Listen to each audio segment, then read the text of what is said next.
Friends చూడండి, ఇలా గ్రౌండ్లో ఉన్నటువంటి మొక్కలకి మనము సంవత్సరానికి ఒకసారిన మట్టిని మంచిగా అలా తవ్వేసి మనము కంపోస్ట్ వేసుకున్నాం అనుకోండి, మొక్కలు అయితే మంచిగా హెల్తీగా పెరుగుతాయి.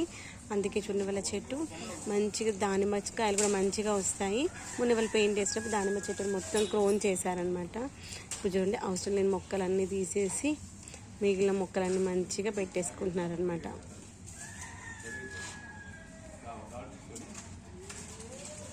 ఇలా మనకు అవసరం ఉన్న మొక్కల్ని మనకి లోపల సైడ్ పెట్టేసుకున్నాం అనుకోండి, బయట వాళ్ళు ఎవరు కూడా మన చెట్లకు వచ్చినప్పుడు కాయలు కూడా తీసుకుంటారన్న ఫీలింగ్ ఉండదు.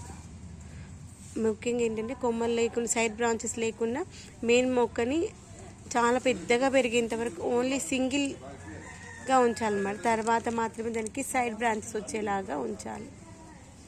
ఇంకోండి, వచ్చినటువంటి వాళ్ళు మొత్తం మట్టిని అంతా లూజ్ చేసేసి తవ్వి పారతోటి, తర్వాత గడ్డపారతో తవ్వేసి దానికి ఎరువైతే వేశారనమాట.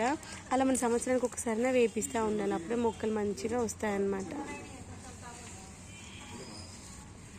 మనము న్యాచురల్గా ఉండేటువంటి కంపోస్ట్లు వేపిస్తే మంచిది అనమాట. వీళ్ళు ఏంటంటే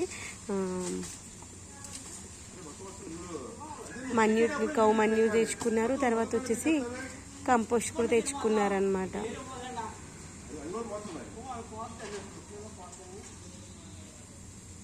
కొన్ని మొక్కల్ని ప్రేమగా పెంచుకున్న వాళ్ళకి ఒక చిన్న కొమ్మ పైన మనసుకి ఏదో తెలియని బాధ అనిపిస్తుంది కదా. అంకుల్ అదే అంటారనమాట, తమలపాకు చెట్టు వేరు పోయింది అని. ఎందుకంటే ఒకసారి వేరు డిస్టర్బ్ అయింది అనుకోండి, ఇంకా మొక్కలు పోతాయి కదా. మట్టిని మనం రీఛార్జ్ చేయాల్సిన అవసరం లేదు. మట్టిని తవ్వేసుకుని దానిలో ఎరువు వేసుకుంటే మంచిగా అదే సెట్ అయిపోతాయి అన్నమాట.